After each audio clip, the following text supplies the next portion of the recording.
Bonsoir, bonsoir à tous. Je suis ravie de vous voir. On s'est déjà vu, on s'est déjà dit bonjour, mais je recommence cette introduction tout à fait officiellement. Et je suis ravie qu'on ait la possibilité de parler de ce sujet parce que c'est vrai que c'est une question que beaucoup se sont posées, puis que moi j'ai eu souvent avec mes clients, mais qu'est-ce que c'est que ces trois principes? Et puis dans le groupe, les trois principes, la francophonie, on n'a pas élaboré beaucoup là-dessus. On a exploré ce sujet-là de manière euh, très sensible en parlant de sujets particuliers, mais jamais vraiment directement parler des trois principes. Et on pensait que ce serait une bonne occasion d'introduire ce sujet-là. Donc, les trois principes, qu'est-ce que c'est? C'est une bonne question. Je pense que si on pose cette question à différentes personnes qui ont découvert les trois principes et qui ont découvert aussi la vie à travers les trois principes, il y aura des réponses différentes. Mais je pense que chez chacun de nous, il y aura un sentiment de partagé, des réponses, des mots différents, mais le sentiment va être partagé. Un sentiment de découverte, de magie, de bien-être qui est attaché avec avec ces mots des trois principes. D'où ça vient? C'est Sydney Banks qui a découvert ces trois principes en 1973, qui a fait une expérience qui est, enfin, qu'on pourrait appeler une épiphanie, qui a eu une épiphanie, qui a eu une expérience vraiment profonde d'éveil spirituel et psychologique. Et à partir de cette expérience, il a continué non seulement d'explorer ces trois principes, mais il leur a donné un nom et il a commencé à enseigner et à partager ce qu'il a vu et ce qu'il a découvert à ce moment-là. Ce qu'il a découvert à ce moment-là, c'est une ouverture sur une autre réalité, en fait. Et cette ouverture sur une autre réalité, c'est quelque chose que d'autres avant lui ont eu, ont fait cette expérience-là, et d'autres après lui aussi. Mais la façon dont lui exprime cette ouverture sur une autre réalité est très particulière parce qu'il a reconnu, et moi ça me parle, et je pense que ça parle aussi à certains d'entre vous qui l'ont déjà découvert, parce il a fait un lien entre notre réalité psychologique et notre réalité spirituelle. Il a trouvé un pont entre l'expérience humaine, psychologique et physique et dans le monde matériel et le monde immatériel et spirituel. Et c'est une expérience qui est fascinante. Quand il en parle, c'est fascinant. Et au début, quand il a parlé des trois principes, en fait, il n'a pas parlé de trois principes. Il a parlé juste de son expérience, presque une expérience de l'au-delà.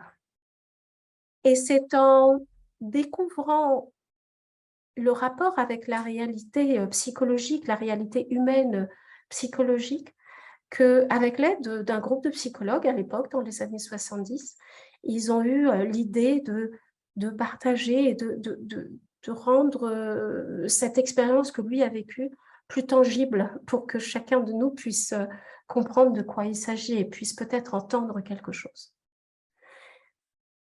Le principe de la pensée, je commence par le principe de la pensée, il a parlé aussi du principe de la conscience et du principe de l'esprit ou de l'énergie universelle. C'est le troisième principe. Il parle souvent dans l'autre sens, il commence par l'esprit. Mais moi, je vais commencer aujourd'hui par la pensée, parce qu'on n'est pas des arbres, on n'est pas des oiseaux. On a beaucoup en commun avec les arbres et les oiseaux, mais on est aussi des êtres pensants et c'est souvent ce qui nous joue des tours. Et ce qui, de manière intéressante, a été aussi sa porte d'entrée à lui. C'est par la pensée qu'il a vu quelque chose, qu'il a ouvert les yeux sur une autre réalité. C'est en passant par la pensée.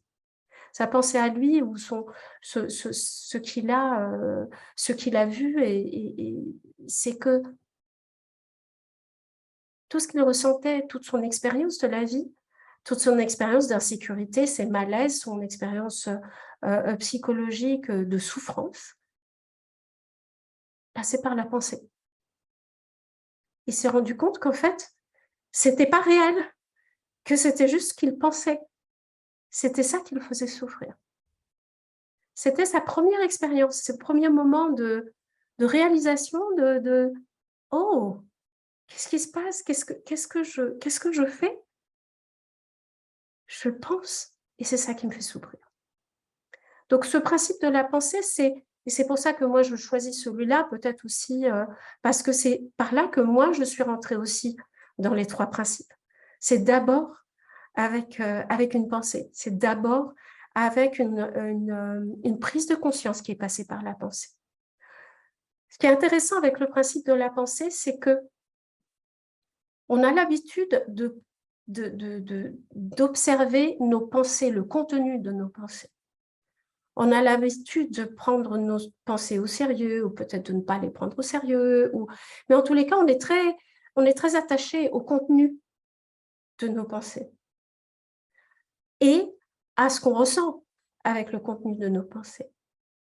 Mais la différence que Sydney Banks a vue, et d'autres aussi, qui ont vu, qui sont passés qui ont vu cette autre réalité, c'est que il y a derrière nos pensées la magie de la possibilité de penser, cette force qui se cache derrière la pensée, cette capacité qu'on a de penser, c'est magique. Alors qu'on avait passé beaucoup de temps à nous préoccuper du contenu de nos pensées, on n'avait pas encore remarqué qu'en fait, le fait même de penser, c'est un acte magique, un acte divin, un acte spirituel. Quand on pense et quand on observe et qu'on découvre le principe de la pensée, on pense souvent aux mots, aux phrases,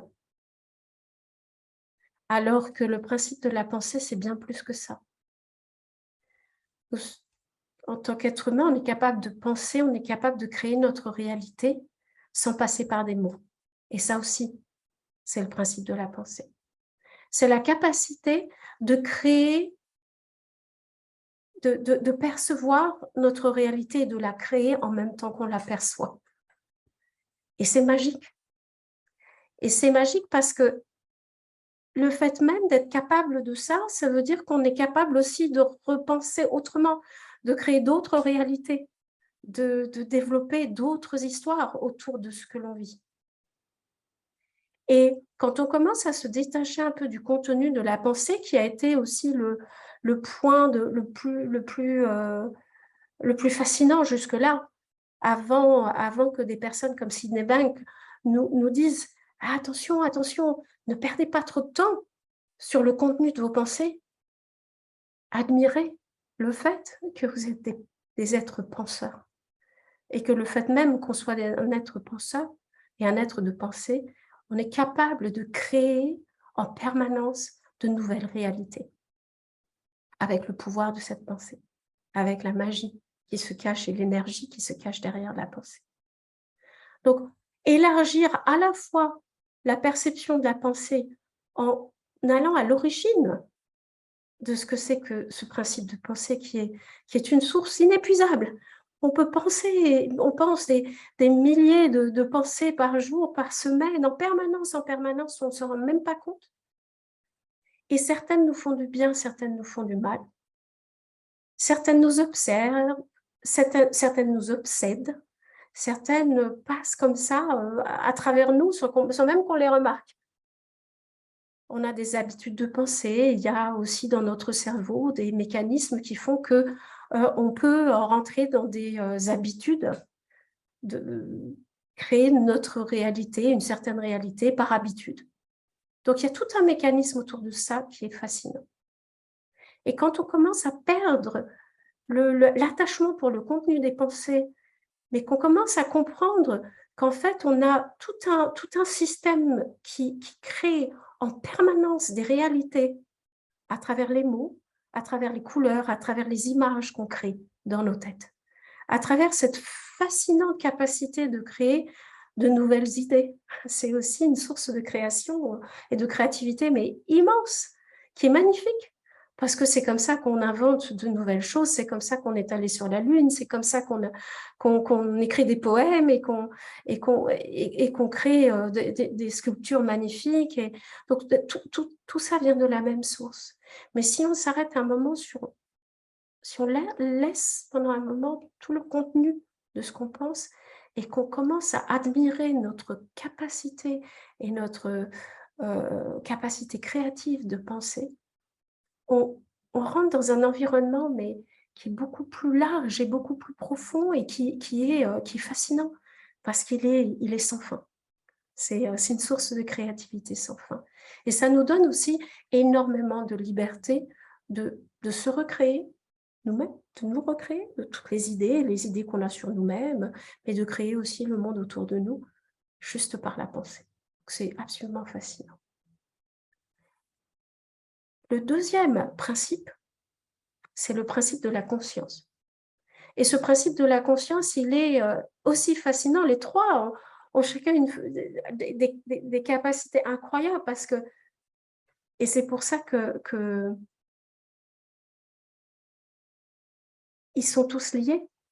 C'est que la conscience, c'est aussi un cadeau divin, un cadeau du ciel. Je ne parle pas de religion, je parle de ma fascination pour l'infini, enfin pour ce qui n'a pas de limite, pour ce qui a c'est une ressource inépuisable de créativité. Et la conscience en fait partie. Quand on est pris dans nos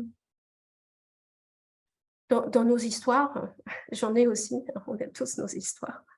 Les histoires du quotidien, les histoires du passé, les histoires de l'avenir, les histoires qui nous font du bien, celles qui ne nous font pas du bien, toutes ces histoires qu'on crée dans nos têtes. Et quand on ne se rend pas compte, quand on n'a pas un petit élément de distance par rapport à nos histoires et par rapport à ce que nos pensées créent, à tout moment, dans toutes les secondes, on a de nouvelles pensées. Quand on n'en est pas conscience, quand on n'a pas un tout petit peu un niveau de conscience qui nous permet de prendre du recul, eh ben, on est complètement perdu dans nos histoires, on est perdu dans nos pensées, on est perdu dans tout ce qu'on crée, la réalité qu'on crée autour de nous.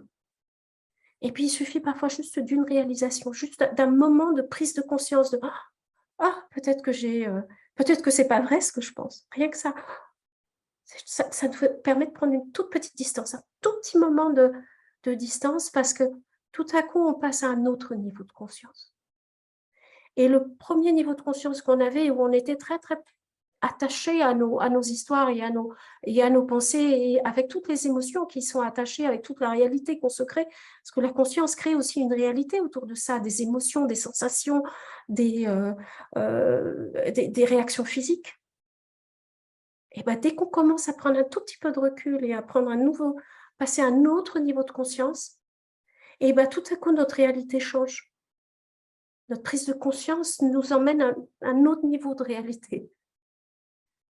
Et puis, juste prendre ce petit moment de recul. Mais ces niveaux de réalité, il y en a à l'infini, à l'infini. Et on passe à un autre niveau de réalité qui est, peut-être que c'est pas seulement cette pensée-là que je viens d'inventer, qui vient de sortir de ma tête, mais peut-être que toutes les autres réalités autour de moi, tout ce que je pense et tout ce que je crée, c'est peut-être aussi que des histoires, peut-être que c'est pas toute la vérité. Donc on commence à ouvrir son champ de conscience et à passer à un autre niveau. Et on passe de plus en plus, comme ça, de plus en plus, à des niveaux c'est comme d'être... Il y a plusieurs métaphores qui me viennent, il y a plusieurs images qui me viennent. Il y a l'image de... On peut être attaché à être au niveau des vagues et puis s'en prendre plein la figure et puis tourner. Je viens de passer des vacances à la mer, donc c'est la première image qui me vient au bord de la mer et ne pas se rendre compte qu'il y a de la profondeur et qu'en profondeur, il y a plus de calme. Et que quand on descend et qu'on va juste à un niveau en dessous, il y a plus de calme. Dans notre réalité, au quotidien, c'est la même chose. On peut avoir un moment d'éveil et puis passer à un autre niveau. Et quelqu'un comme Sydney Banks, et puis cette exploration qu'on a, nous, chacun à notre manière, chacun à notre niveau, chacun à notre rythme, chacun à sa façon, chacun avec ses mots, nous permet de passer à des réalités différentes. Il y a des niveaux de conscience différents. Jusqu'à passer à des niveaux de conscience où parfois, et ça vous connaissez peut-être déjà, parfois on est dans un état de plénitude et de paix, même dans des situations qui à l'extérieur peuvent sembler complètement, pour d'autres personnes peuvent sembler effrayantes, agitées. C'est parce qu'on est par rapport au fait, aux activités extérieures, on est dans un niveau de conscience différent. On est dans un niveau de conscience qui est plus élevé, qui nous permet de prendre du recul et qui nous permet de nous mettre en contact avec d'autres éléments qui sont à l'extérieur de nous et d'être vraiment liés presque, enfin pas presque, mais énergétiquement, enfin, avec d'autres éléments, mais avec plus de sérénité.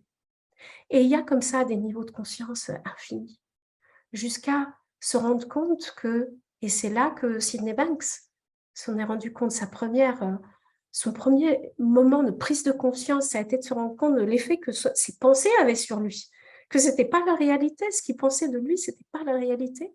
Et son deuxième moment de prise de conscience, c'était de passer à un autre niveau de réalité. Et c'est comme s'il passait en l'au-delà. Il a eu un moment comme ça où il a senti une connexion avec le reste du monde, où il n'a plus senti de différence entre lui et le reste du monde. Mais pas seulement, c'était pas seulement un concept, parce que je sais que c'est très à la mode en ce moment de parler de ça, mais pour lui, c'était vraiment une réalité. Il est passé dans une dimension où il s'est rendu compte qu'on était tous une énergie. Et ça, c'est un niveau de conscience ultime. Et parfois, on s'en rapproche, parfois, on le ressent, parfois, on est très proche de ça ou on est complètement là-dedans. On a tous des moments comme ça où on est à un autre niveau. Et c'est lié aussi à des sensations, à des émotions, il y a des sensations de plénitude, des sensations de paix intérieure, des sensations où on n'est plus en réflexion avec soi-même, on n'a plus, où le sens de soi n'a plus tant d'importance parce que c'est un concept seulement. On est simplement complètement présent dans le moment présent. Et il y a comme ça une multitude de conscience, de niveaux de conscience.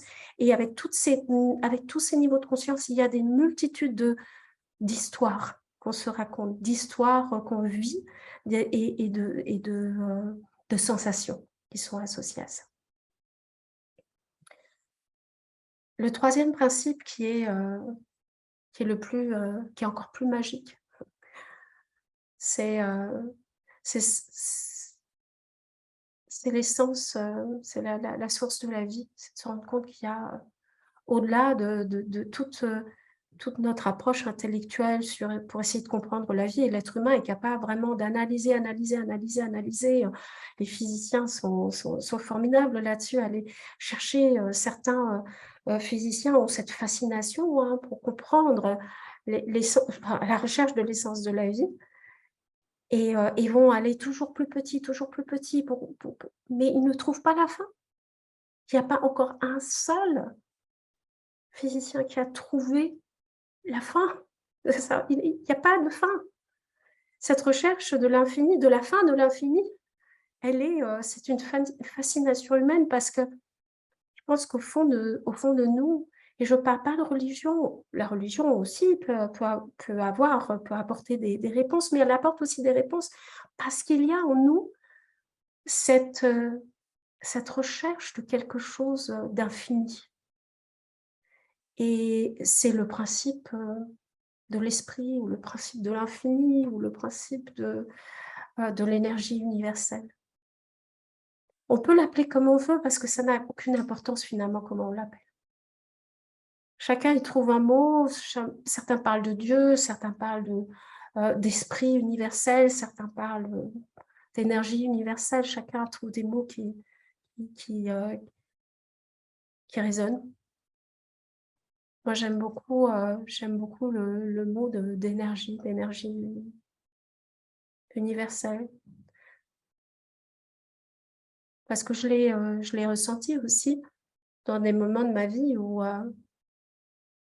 je n'étais pas présente avec mon intellect, où j'étais présente avec quelque chose d'autre que je n'arrive même pas à nommer. Et c'était d'une intensité. C'était d'une incroyable intensité. Et ce principe de l'esprit, ou ce principe de l'énergie universelle, c'est la source de vie qui nous nourrit tous, qui nourrit les arbres, qui nourrit les plantes, qui nourrit les oiseaux, et l'air, et l'eau, et nous. Et les physiciens ont des découvertes incroyables. L'atome est essentiellement n'est pas fait de matière, il est fait de matière à quelques pourcents. Le reste, c'est de l'énergie, c'est pas de la matière. Donc, quand on imagine qu'on est fait d'atomes et qu'en fait, on est fait d'énergie, mais qu'on ne se rend même pas compte. Et que c'est le cas de tous, chacun de nous. C'est absolument fascinant. Et c'est fascinant parce que on peut se dire, oui, mais ça nous sert à quoi de savoir tout ça? Ça sert à quoi finalement? Parce que on est tous à la recherche de quelque chose, alors pourquoi savoir tout ça? Pourquoi faire? Et bien, parce que quand on est en contact avec ce principe divin de la pensée, le principe divin, spirituel, universel de la pensée, le principe spirituel, divin, universel de la conscience, et ce principe divin, spirituel, universel de l'esprit, de l'énergie, et ben on se rend compte qu'en fait, on est tous pareils. On est tous pareils et on est tous d'une pureté. Au fond, tout au fond, tout au fond, tout au fond, l'essence de qui on est, c'est d'une pureté et c'est intouchable. Parce qu'au niveau psychologique, on peut vivre beaucoup de choses. On peut passer par des émotions intenses, on peut passer aussi par des drames. On a tous peut-être, ou peut-être presque tous, eu des expériences dans notre vie qui n'étaient pas agréables et qui parfois étaient dramatiques. Et des expériences qui ont peut-être changé la façon dont on se voit, la façon dont on se définit en tant que personne, qui ont changé notre manière d'être dans la vie ou d'être en relation avec les autres. Mais quand on sait qu'il y a tout au fond de nous, en chacun de nous, sans exception, une essence d'une pureté intouchable, et qu'on peut y aller, y retourner, mais à n'importe quel moment. C'est là, c'est à disposition, ça ne part jamais.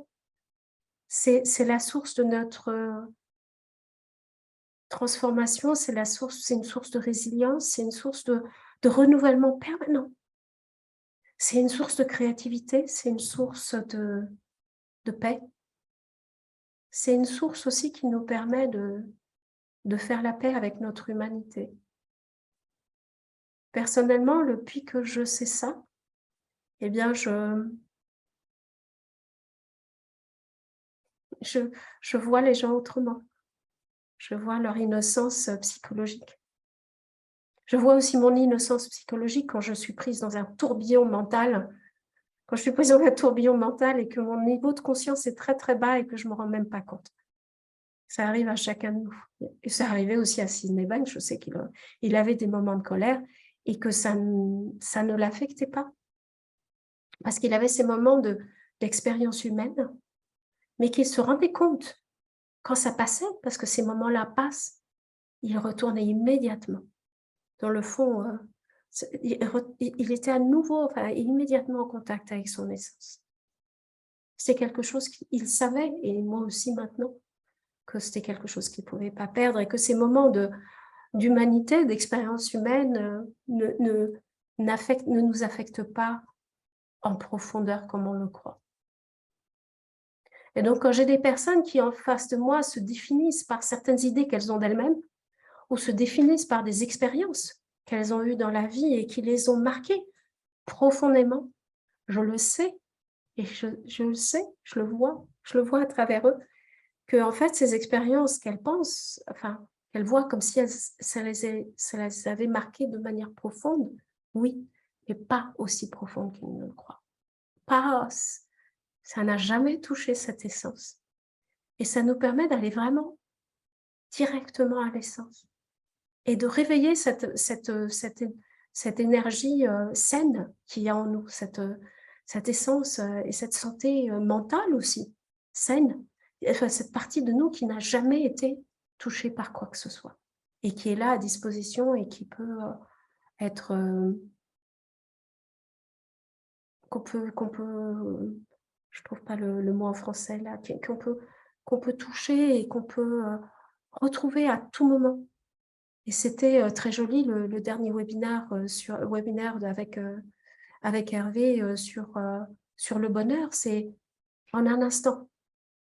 Et pourquoi est-ce qu'on peut toucher le bonheur en un instant? Parce que cette source, cette essence de qui on est, cette essence qui est à la fois personnelle et universelle, eh ben, elle n'est jamais perdue. Elle est toujours là. Des fois, on est pris dans les tourbillons des vagues qui nous prennent avec elles, mais en profondeur, il y a toujours cette pureté chez nous qui n'est pas touchée. Et ça, c'est très précieux de savoir ça. C'est très précieux de savoir que qui on est vraiment tout au fond de nous-mêmes, c'est divin, c'est magique, c'est essentiel et c'est intouchable. Donc voilà, c'est ma petite introduction pour aujourd'hui. Et puis,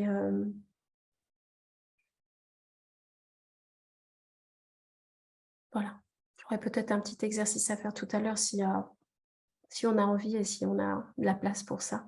Mais j'aimerais bien ouvrir, je ne sais même pas combien de temps j'ai parlé, mais je voudrais ouvrir pour permettre à d'autres de voir un peu ce qui résonne, de ce qui vous parle, de ce que vous avez envie de rajouter, s'il y a des questions.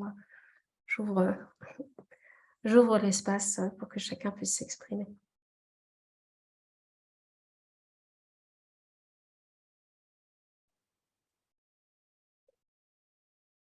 Sur la conscience, merci beaucoup, Dricia. C'était spécial de t'entendre ta version des trois principes. Parce que je pense qu'on a tous notre version. Pour rebondir sur la conscience, tu parlais beaucoup des niveaux de conscience. Effectivement, je crois qu'ils sont infinis. La conscience avec un grand C, pour moi, c'est la trame de notre expérience. Sans conscience, on n'a pas l'expérience de vie. Donc, c'est vraiment le canevas sur lequel nos pensées sont projetées et qui font que d'un seul coup, on a l'expérience de nos pensées. Donc, sans conscience, il n'y a rien. On n'aurait pas l'expérience des choses. Notre expérience d'être vivant, c'est grâce à cette conscience et nos pensées projetées dans cet espace de conscience font qu'on a conscience d'une réalité. Cette réalité, bien entendu, nos pensées ont un impact majeur. Et pour continuer avec l'analogie du film, si on projette nos pensées sur l'écran de la conscience, les émotions qui rendent en fait notre expérience beaucoup plus réelle, beaucoup plus intense. Ce serait un petit peu comme les effets spéciaux. Avec ces émotions, d'un seul coup, on a une expérience qui est beaucoup, beaucoup plus réelle et beaucoup plus forte. Voilà sur la conscience. C'est vrai que si on enlève le son d'un film, même si c'est un film d'horreur, eh ben, il ne fera pas le même effet.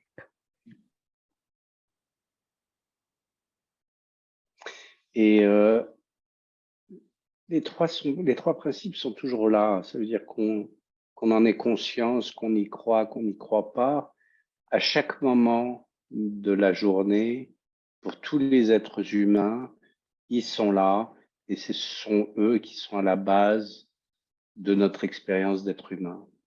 À chaque moment, on a cette énergie qui nous vit.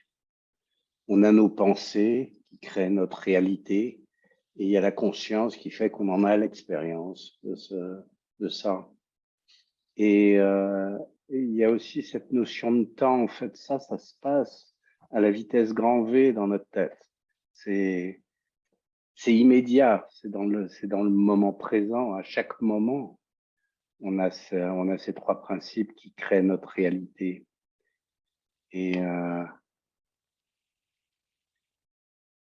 souvent, en fait, on s'extirpe de ce cycle qui est très rapide. Par exemple, quand on essaye d'observer nos pensées, ou dès qu'on commence à prendre une certaine pensée et on veut travailler dessus, on va continuer de toute façon à avoir ces trois principes, mais on sera plus dans le moment présent. On commence à s'appuyer sur une certaine pensée, on veut l'étudier, etc. On part complètement dans l'analyse de nos pensées, ce qui est un mode différent du mode quand on est complètement présent dans le moment présent et qu'on est on est presque un buvard de tout ce qui est en train de se passer. Voilà, je ne sais pas où je voulais en venir là-dessus, mais tous, on est comme ça à partir dans nos pensées sur un sujet ou un autre. Et quand on part dans nos pensées, surtout quand on les définit comme étant problématiques, ou en essayant de trouver une solution à un problème, on part dans une succession de pensées, et toutes ces pensées, on va en avoir l'expérience. Si ce sont des pensées problématiques ou sur lesquelles on cherche des solutions, on va ressentir, on va avoir l'expérience de tout ça pendant tout le moment où on est perdu dans nos pensées. C'est comme ça que ça marche. C'est comme ça que ça marche. Merci, Ave. Cette énergie divine qui alimente tout ça, qui alimente cette énergie, ce troisième principe, qui alimente à la fois le principe de pensée et le principe de confiance. C'est assez intéressant parce que quand on pense quand on étudie un peu comment Sydney Banks est passé par là, mais aussi d'autres mystiques de l'histoire et dans des cultures très très différentes. On reconnaît ces trois étapes, on reconnaît ces trois éléments, on reconnaît la conscience, on reconnaît la pensée et on reconnaît cette énergie divine qui alimente tout. Ils en parlent tous de manière très différente. Chacun utilise ses mots et chacun passe par une entrée différente. Mais ce qu'ils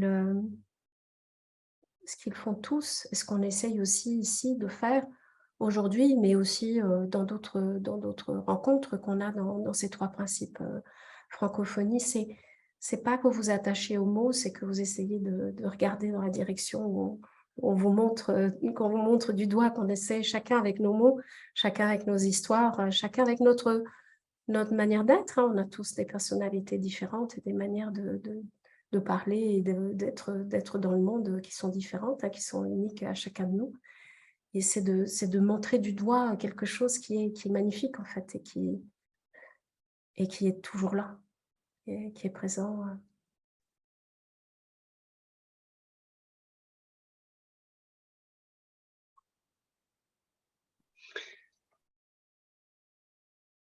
Alors, pourquoi ça aide de bien comprendre ces trois principes?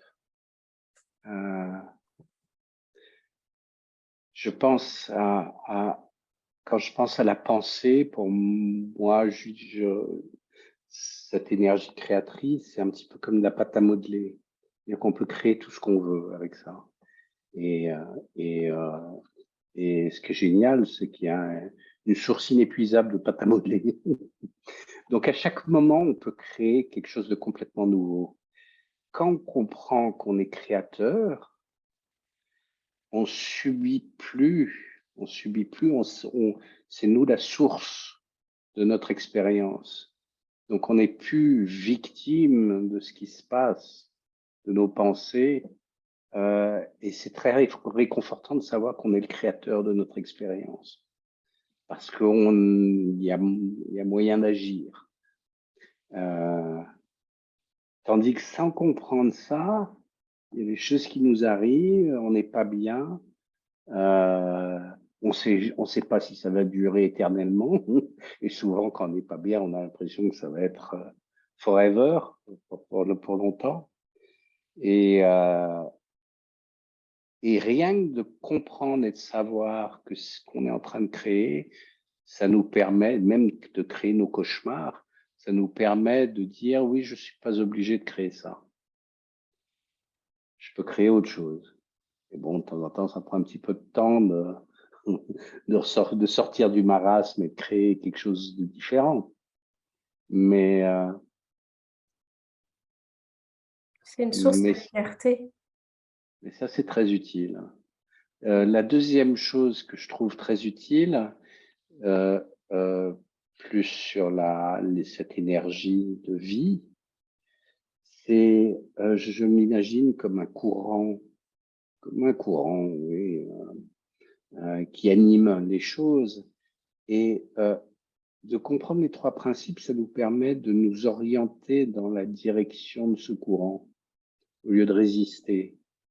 Et quand on est dans cette direction, qu'on est en phase, qu'on est en phase avec cette compréhension des trois principes, c'est beaucoup plus facile. La vie est plus facile que si on résiste. Quand on résiste, on se fatigue très vite. Je crois que j'en avais déjà parlé de ça. Donc d'être guidé par cette énergie, parce qu'elle est intelligente, elle sait mieux que nous, elle sait beaucoup mieux que nous comment nous vivre. Elle le fait depuis des millénaires, de manière très efficace. Comprendre qu'on n'est pas complètement aux manettes, en fait, on est très très peu aux manettes, on est copilote de notre vie. Et quand on lâche prise, les choses se font toutes seules, et souvent elles se font bien toutes seules. Cette compréhension des trois principes, ça nous permet d'être plus en équation avec cette source de vie, en adéquation. Voilà les deux petites choses que je voulais dire. Merci Hervé, je vais rebondir là-dessus parce que ça me fait penser à quelque chose qui moi m'a joué des tours pendant de nombreuses années, qui était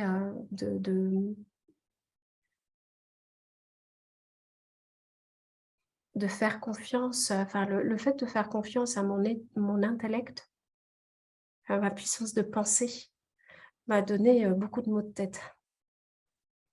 Ça a créé beaucoup de situations de mal-être dans le passé, avant que je comprenne quand on rumine, quand on essaie de trouver des réponses et on cherche et on ne trouve pas.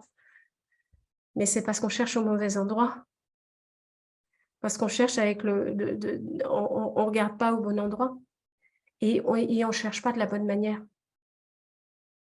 chercher avec les pensées, chercher avec l'outil de la pensée, utiliser uniquement cet outil-là pour trouver des réponses à tout, que ce soit des idées créatives pour résoudre un problème qui se présente ou une situation qui demande notre attention, une difficulté dans laquelle on se trouve, une émotion, etc.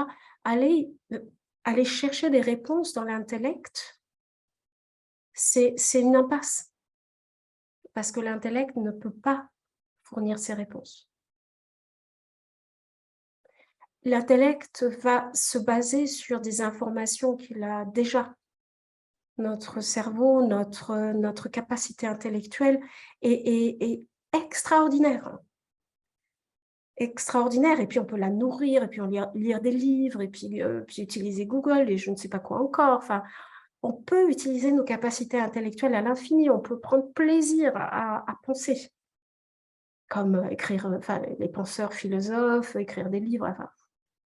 Mais quand on a besoin d'une nouvelle idée, d'une nouvelle réponse, quand on a besoin d'être apaisé, quand on a besoin de réponses émotionnelles, de réponses créatives, d'une nouvelle route, de quelque chose d'inattendu, c'est pas là qu'on va trouver la réponse. Parce que la plus grande source de créativité, c'est le principe de vie, c'est l'esprit, c'est cette énergie universelle, c'est de là que va venir la nouveauté. Après, ce qui est magnifique, c'est que ce principe de vie va aussi parfois utiliser notre pensée pour nous donner les réponses. Après, ça va passer par le principe de la pensée pour formuler des phrases, pour créer une nouvelle réalité. Mais quand on est à la recherche de quelque chose de nouveau, on est obligé de chercher ailleurs, parce que sinon on est dans une impasse. C'est ça qui pose beaucoup de problèmes. Moi, je travaille beaucoup avec des clients dans des équipes de management, par exemple, hein, mais aussi dans l'émotionnel, ou peu importe, ou créativité et tout. Et quand je sens qu'ils sont bourbes dans leur tête, quand ça va dans tous les sens et que ça mène nulle part, on fait une pause. Les esprits se calment. On respire bien. Et c'est étonnant ce qui se passe après la pause. C'est étonnant. Et ça vient d'où? Ça vient de cet esprit, cette énergie de vie qui a utilisé ce moment, cet espace de vide, de repos, de calme de l'esprit pour lancer une nouvelle idée, pour lancer quelque chose, une idée fraîche, une idée qui n'était pas là. Mais on n'avait pas la possibilité de trouver ça avant, parce qu'on était pris dans nos... Tout le monde était dans l'intellectuel, dans l'échange, dans les mots, dans le mal de tête. Et après, ce moment de calme et de revenir comme ça vers respirer un bon coup et puis voir un peu ce qui en sort, c'est magique. C'est magique. Et c'est une grande source de sagesse. C'est là que vient la sagesse. Parce que la sagesse, finalement, c'est quoi? C'est une intelligence créative. Et c'est quelque chose qu'on a tous. On est tous des sages en puissance. On a tous cette source de sagesse. Quand on laisse l'espace, quand on ouvre l'espace, quand on calme l'intellect, quand on ouvre un endroit qui permette à cette sagesse de s'exprimer.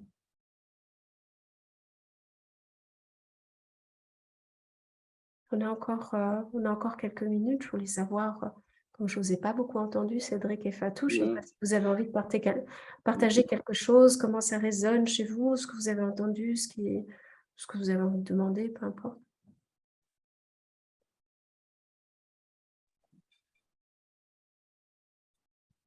Je peux peut-être... Hervé, tu voulais parler? Non, Allô? non, vas-y Cédric, on t'entend. Oui. Alors, moi, je voulais juste rebondir un tout petit peu sur ce que vous avez dit tous les deux. J'ai été aujourd'hui, avant la réunion, j'ai été voir une personne de ma famille qui est en EHPAD, donc en maison de retraite pour les gens en perte d'autonomie. Donc, c'est une personne qui est alitée, qui est paralysée à moitié, enfin bon. Et je lui ai lu des extraits de The Inside Out Revolution, dont d'ailleurs une citation de Sydney Banks sur les trois principes, aussi sur le pouvoir de la pensée et comment, si on a la pensée comme étant une réalité, on est bloqué. Si on pense que la pensée est subjective, déjà on ouvre un monde de possibilités. Enfin, je paraphrase un peu, mais Oui, bon, et puis ça finit un peu. Et bon, et je lui ai lu en traduisant en même temps, donc c'était peut-être quelquefois un petit peu confus. Et bon, par contre, il y avait une écoute qui était très intéressante. Et après, elle m'a dit, oh, c'est quand même c'est compliqué et tout ça.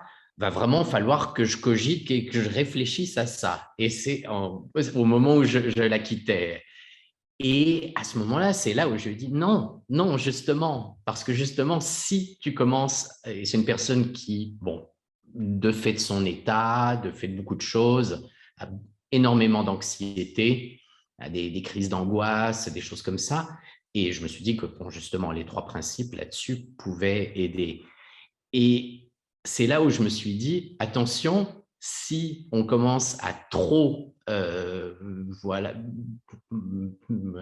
réfléchir, essayer d'aller chercher une solution, de vouloir trouver ou bien dans les livres, ou bien dans ces choses-là, c'est là où justement les pensées vont reprendre un petit peu le dessus et on va se remettre dans une espèce de pression pour essayer de trouver cette solution, trouver le bonheur, trouver cette sérénité, alors que justement, elle n'est pas là justement la solution. La solution, elle est, bon, bien sûr dans la conversation, bien sûr en ayant ces informations, mais en les interprétant à sa manière et puis en les intégrant petit à petit, un peu comme un goutte à goutte, je pense, finalement. Et c'est pour ça que justement, c'est ce que tu disais, Tricia. Donc là-dessus, voilà, à un moment, si on essaie de trop réfléchir les choses par rapport à ces trois principes, d'essayer de leur donner un nom, d'essayer de leur donner une signification et tout ça, à un moment, on peut un peu même se reperdre dans ses pensées, justement. et en Donc, même c'était ça. merci beaucoup. Pardon? Merci beaucoup, Cédric, du partage. Merci. Et ce qui m'est venu à l'esprit en t'écoutant, c'est que je me dis, mais même cette dame, elle a cette sagesse et cette énergie universelle à l'intérieur d'elle. Donc, ça m'intéresserait de savoir la prochaine fois ce qu'elle a entendu. Parce que tu sais jamais ce qui va en sortir. Oui. Tu sais jamais quand Mhm. tu parles de ces choses-là à quelqu'un qui, on a tous cette sagesse en nous, donc tu sais pas quel chemin ça va prendre dans sa tête et où elle sera Mhm. la prochaine fois que tu vas la voir. Donc ce serait intéressant aussi d'explorer là ce qu'elle a retenu, ce qu'elle en a tiré, ce que ça a évoqué chez elle et comment ça l'a inspiré. Oui, j'espère Merci. que justement ça va lancer une petite graine qui va Ouais. germer justement. Elle Mhm. m'a demandé justement des vidéos, donc je vais Ah, récupérer certaines des vidéos ah, des trois principes francophones parce que justement, bon, l'anglais ça passe pas trop, donc justement je vais essayer de partager ça aussi, ça va changer un peu aussi. merci beaucoup. Merci.